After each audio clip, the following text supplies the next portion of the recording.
usually sometimes start out with a little joke to put us in a good place, and I always say it's a chance, because these jokes can flop and they're not funny at all, but I just grabbed one, and it's called What Price a Sermon?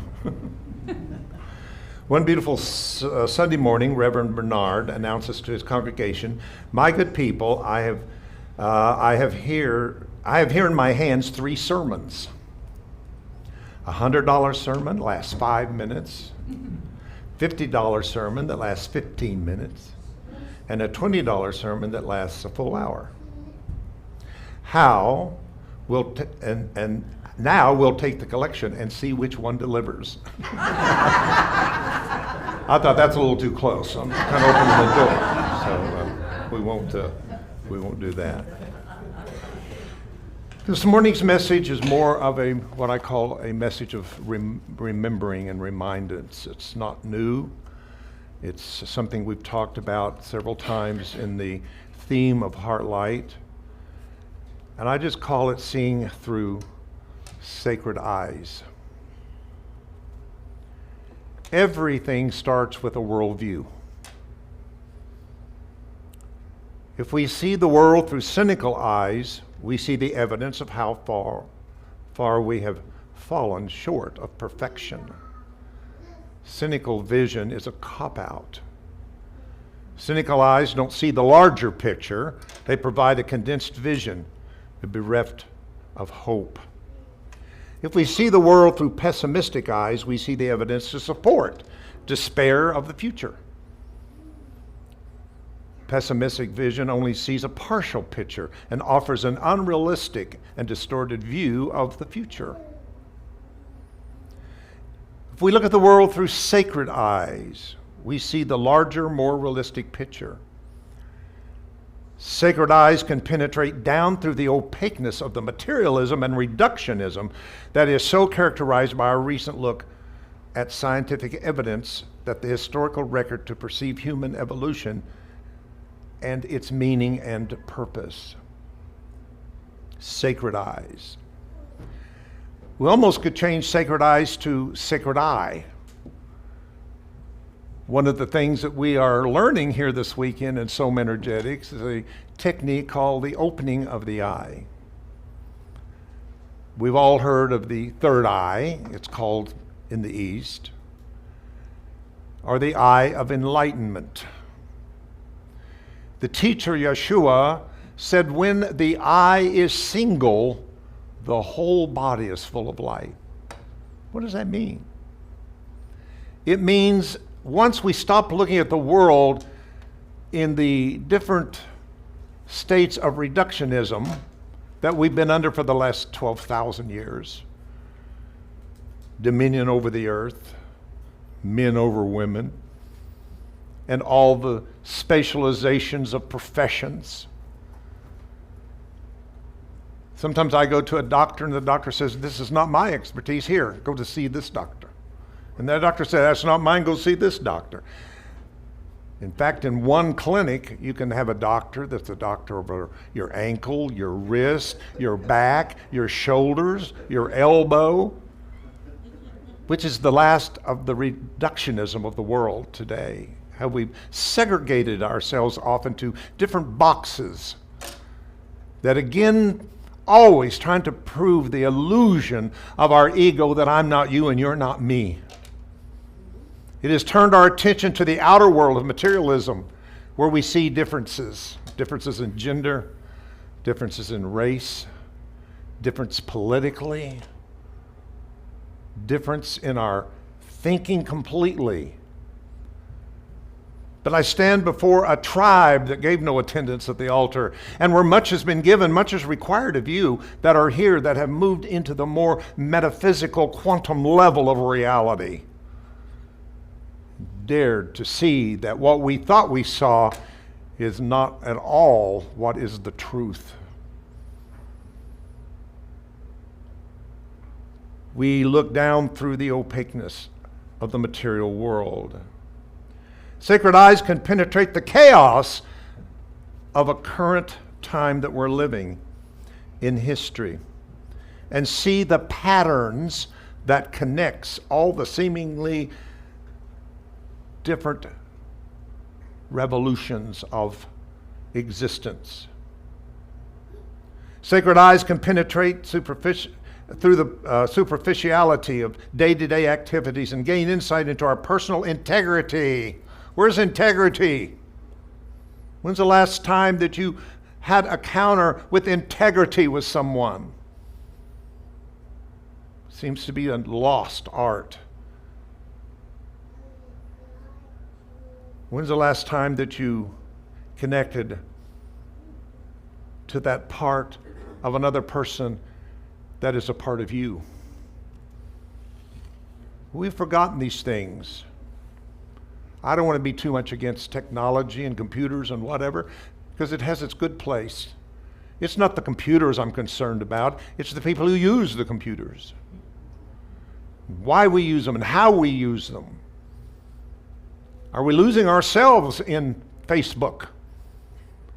We don't even know what people look like anymore because we can find filters. I'm not trying to be against this. I just want to be aware of the fact of when we teach here, go within, we didn't mean go within your phone. Tell your young people that. I told my grandson, 14 years old, before he left this time, I said, promise me you'll take a few minutes, 5 minutes, to put your phone down and go within yourself and know who you are, not who you are in an image outside of yourself. These things are fine if they're brought in a proper order of things.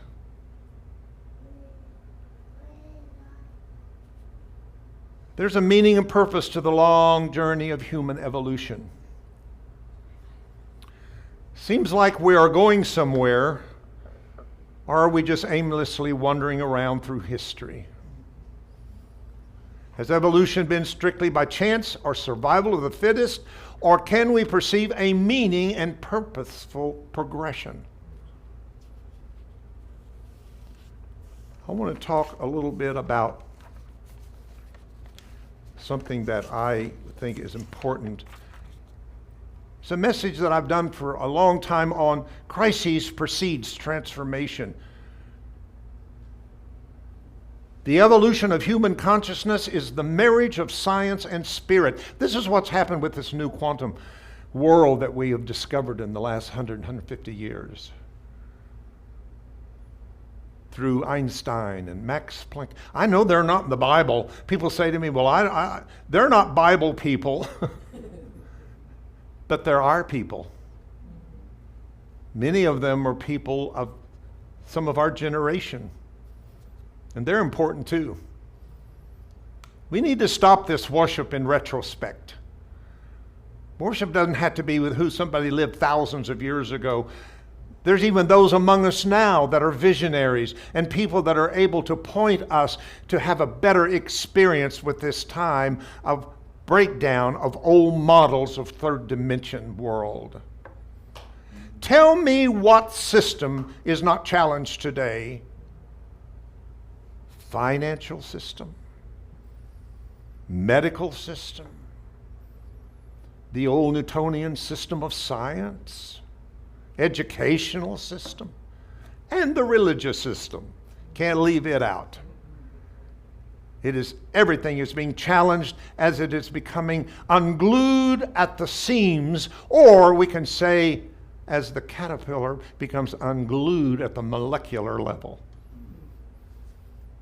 I can't talk about this and not bring up that little caterpillar, because it's such a symbol of us as it nibbles along the leaf as a caterpillar. That leaf is this world. And it believes it's its destiny. But there's something that happens that was encoded within the caterpillar that it doesn't understand, because all of a sudden it just stops. What's going on with me? Oh my God, my sleeping patterns have changed. My eating patterns have changed. I don't know what's going on in my moods and my attitude and my feelings. What is happening to me? What is going on? What is being activated inside me? God, is this the end?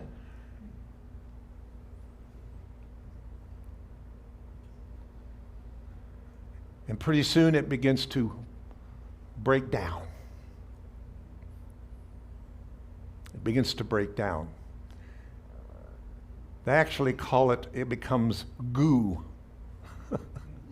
Just goo, just a pile of goo.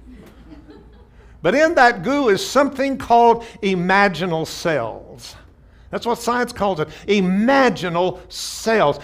Even science is understanding the power of imagination that Einstein told us about, that imagination is greater than knowledge.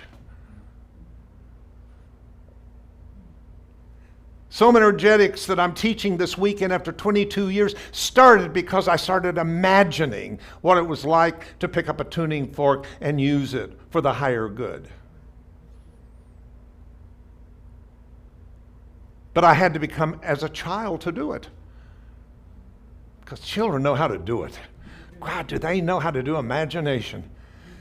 Stuff you'd like to throw off in the trash, give it to them and they'll make a horse out of it, or they'll make a cowboy or somebody out of it because they have such great imagination. And I want you to know that part of that child is still in us. I don't care what our age is. We still have the power of imagination.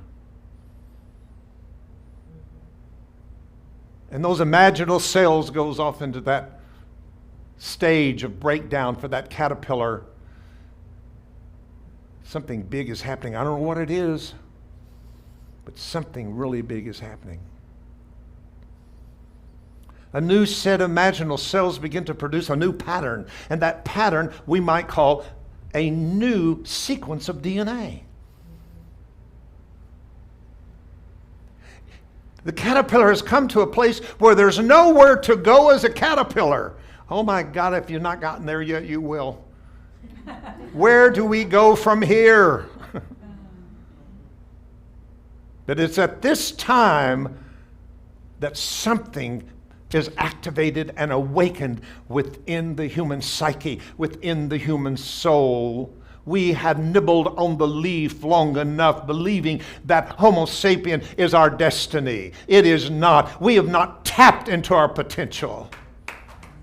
You use only 3% of your DNA. What about the 97%? Einstein used 10% of his brain.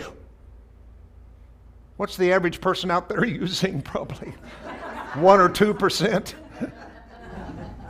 Oh, we've got so much potential and possibility we've not tapped into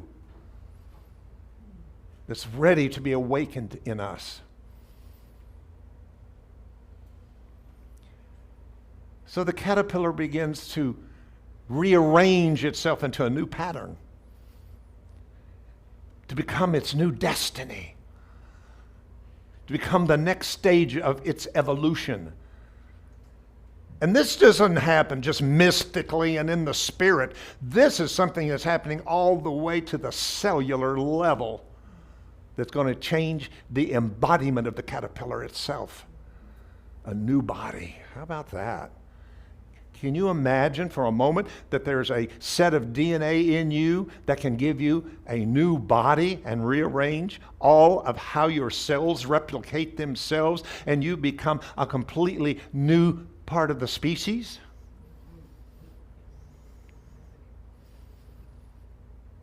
You see, we're spending way too much time trying to fix this one. That's where we're all worn out. People are just worn out trying to fix, trying to heal the old, the caterpillar. Well, so I'm not going there. I'm going to heal myself. I'm going to stay a caterpillar. I'm just going to be a more healed caterpillar, and I'm going to be a smarter caterpillar, and I might even become an enlightened caterpillar.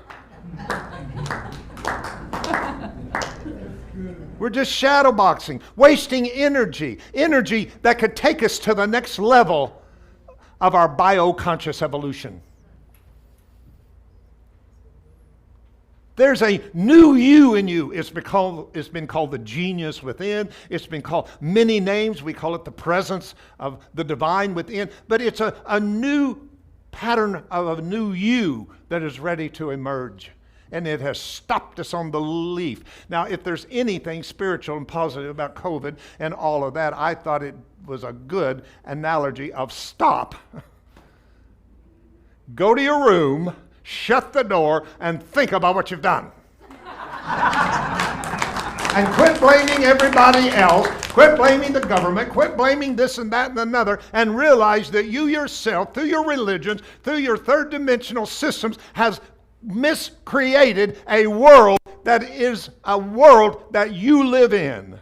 And because we've done it, we can change it and transform it into a new earth.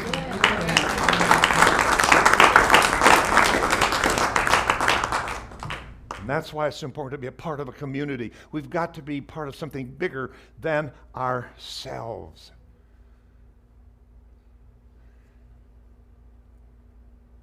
Dr. Brian O'Leary, a former astronaut and co-founder of the International Association for New Science, tells us that we're heading for a new renaissance of science and consciousness.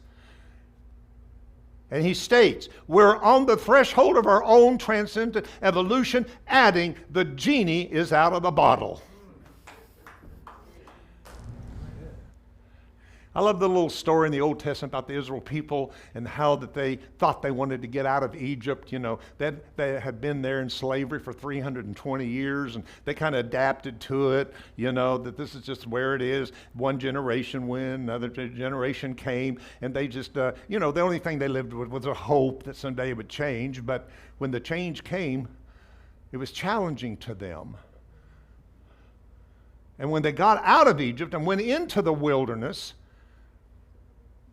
they thought, well, you know what? At least we had some food back there. Wasn't the best, but we had a better life back there under Pharaoh. In other words, if you read the story, they would have gone back. And to the thing they were trying to get away from, they would have gone back to because it was familiar and they had adapted to an old way of life.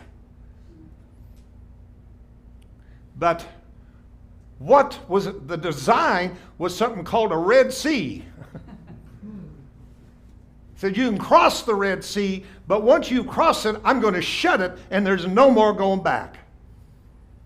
And I'm telling you right now, there is no more going back. There's no more fixing the old religious system. There's no more fixing all these religions and systems and models. We have to go forward. We have to look forward. And to do that, we got to open the sacred eye of vision. Without a vision, the people shall perish.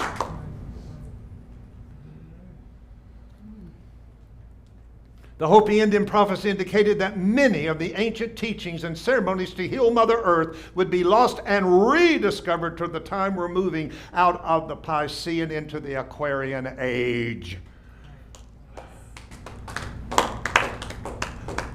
I have days that I feel sad. I have days that I feel grieved because something's dying in me. The caterpillar in me is dying. But by golly, that's what I've been for a long time. And I've learned how to be the caterpillar. I've learned how to survive all of the attributes and elements of the caterpillar. I'm not sure what the butterfly is going to mean yet.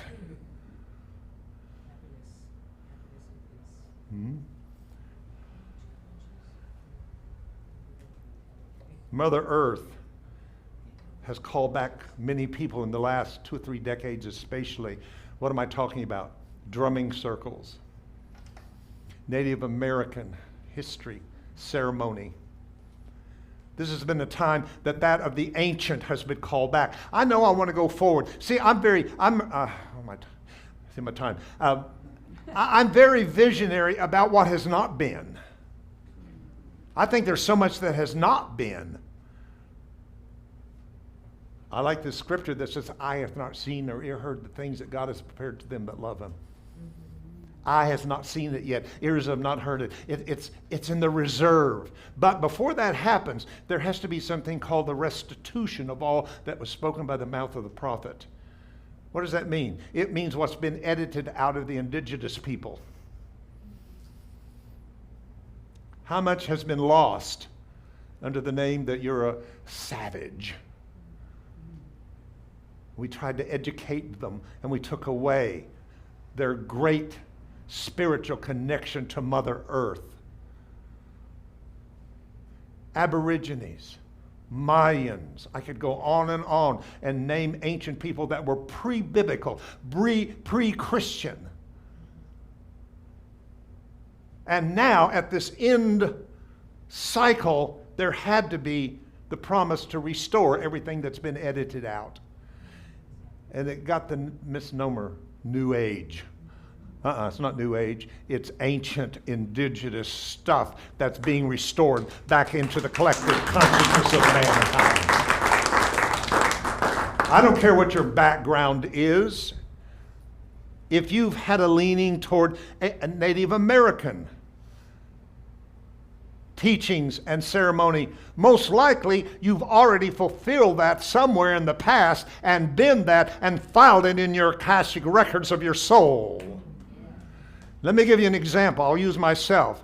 Back when all this started happening a few years ago at the end of the 80s. Now I'm just a preacher. I'm just telling you. I was raised in the Pentecostal church. Started preaching at 17. Did not go to the cemetery, our seminary. That's how you could have gone today. People say, well, what's your theology? I said, no, it was neology. It was down on my knees praying, give me the truth, God. I'm open and ready for it. And I just started talking aloud, and people started listening. And that's how I built a ministry 60 years ago, because I let people tap into my process of my research and my study to try to get to the truth.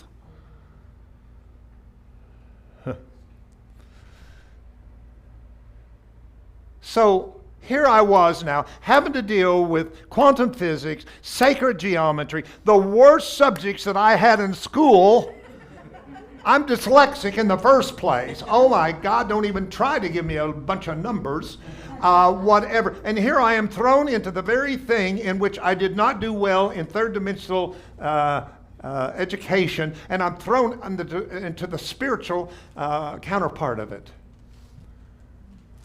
That's how I knew that everything I was being called to, I already had the experience of written in my collective soul memory. I got it. I understood a new science. I understood a new methodology. I understood because it was filed into my story of my incarnations. These are the things you must find that is your passion. You don't want to try to make yourself do things you're not passionate about. You're wasting your time. You're wasting your energy. Find your passions. What are you passionate about? What draws you? What attracts you? What is most upon your consciousness and contemplation and meditation?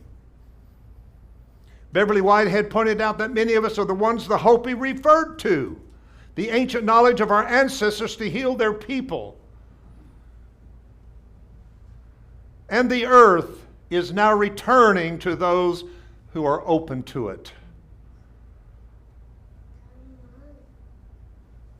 This, right now, is the clarion call to the light workers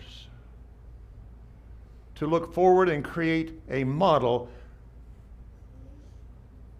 that is a part of our visionaries. What do you vision? We've been learning that the last several weeks here. We've been learning about the universal law. We've been learning about how we use thought and visualize thought, and how we use this wonderful ability to manifest by connecting to the laws of spirit, the laws of the universe that says what sow I shall reap. That's a law. Gravity holding you in that chair. Say, I don't care if you believe in it or not, it's going to hold you in that chair. There's just things that are universal. And if we'd work with the law will work with us. But first I had to get free from the law of sin and death.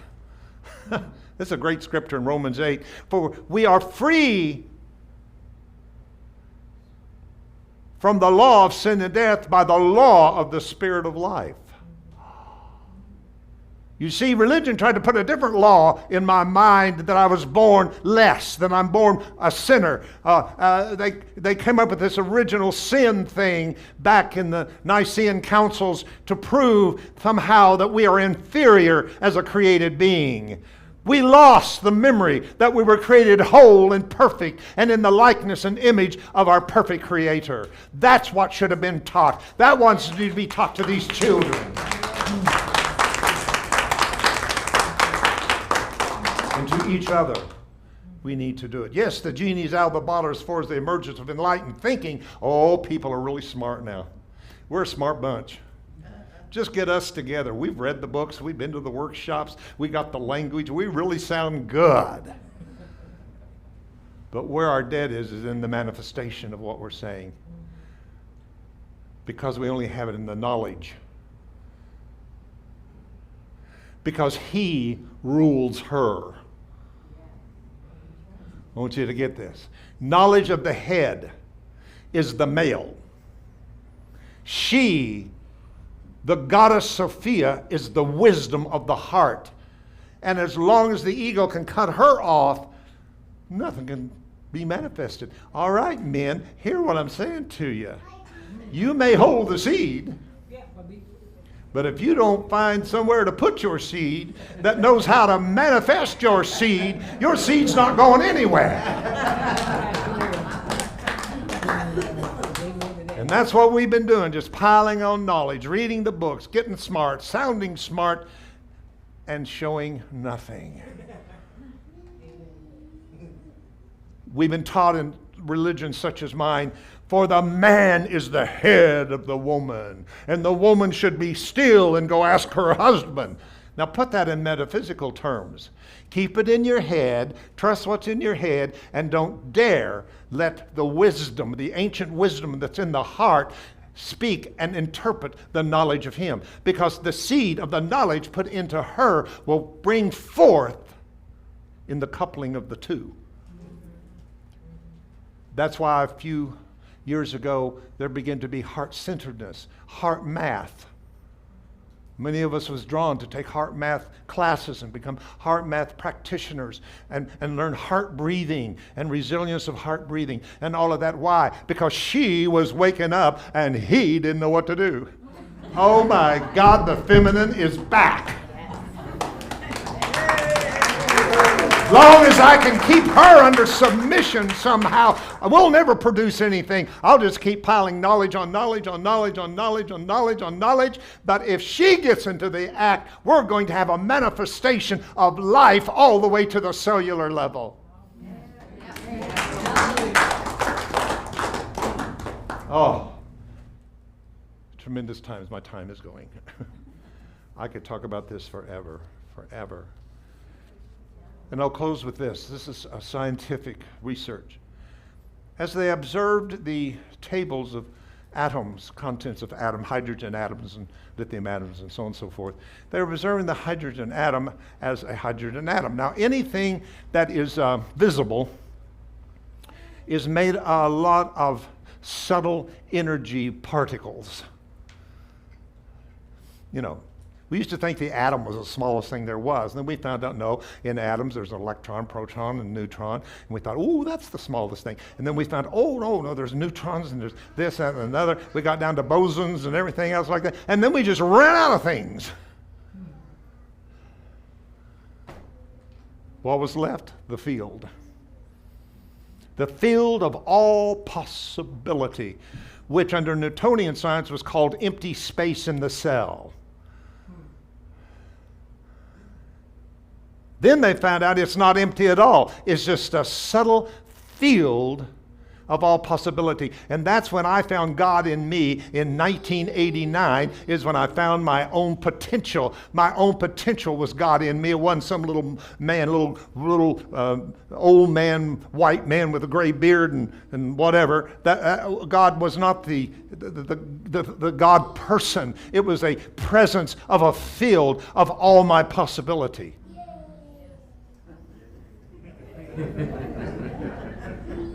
And at that moment, the mystery of God was finished for me. Because let me tell you, this God thing's a mystery. Everybody's trying to figure out. That's why you have so many religions and denominations and churches. God is this, God is that. No, God is this. You don't believe it right. I believe it right. This, that, and another. And if they just get still and know, I am God. Woo! Say it with me. Be still and know I am God. Yes. Ooh, how blasphemous is that? Or is it the truth that'll make you free from the dogmas and tradition of man that has made the inerrant word of intelligence of no effect in you? Oh, my goodness. In many, many ways, for you that have the vision of breakthrough rather than breakdown, this is a great time to be alive in the world today. You are experiencing the death of an old epoch and the rebirth of a new one. At the same time, I'm grieving and I'm rejoicing. And I've returned all the way back to how to do it. And that is, and in the beginning there was vibration. No, in the beginning was sound, vibration. Vibration became a thought, an idea. The thought became a word, and the word was made flesh. Something waking up in you? Because I tell you, if it is, it's rocking your world. When it starts awakening in you, watch out. It's going to affect your relationships with your family, your first chakra. All the relationships you've ever had are into. Everything is going to be challenged because it wants to be reordered into a new model of what it means not to have the relationship of a caterpillar with a caterpillar, but a butterfly with a butterfly. Woo! I'm on fire today. Let's take a moment. Take a moment. Take a moment. The Holy Spirit in you is the voice of wisdom in your psyche and consciousness, whispering, wake up. Wake up, you that sleep. Shake yourself from the dust. They called it dust. We call it molecules. Today we open our hearts and our minds and we allow the process of rebirth to take place. The rebirth of spirit, of mind, and body to become only energy.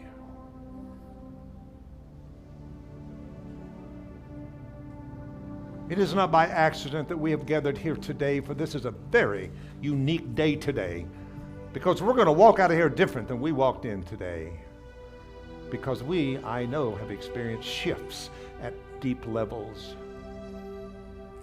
We're going to walk out here with greater clarity and wisdom and knowledge because of the eye of our enlightenment is being opened, because the truth is setting us free from cynical eyes, pessimistic eyes, into the sacred eye.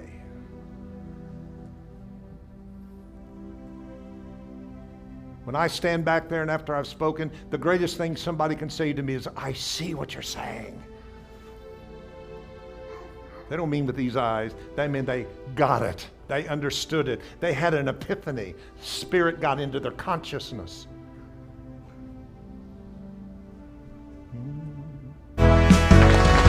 Time to let your heart light shine. Time to let your heart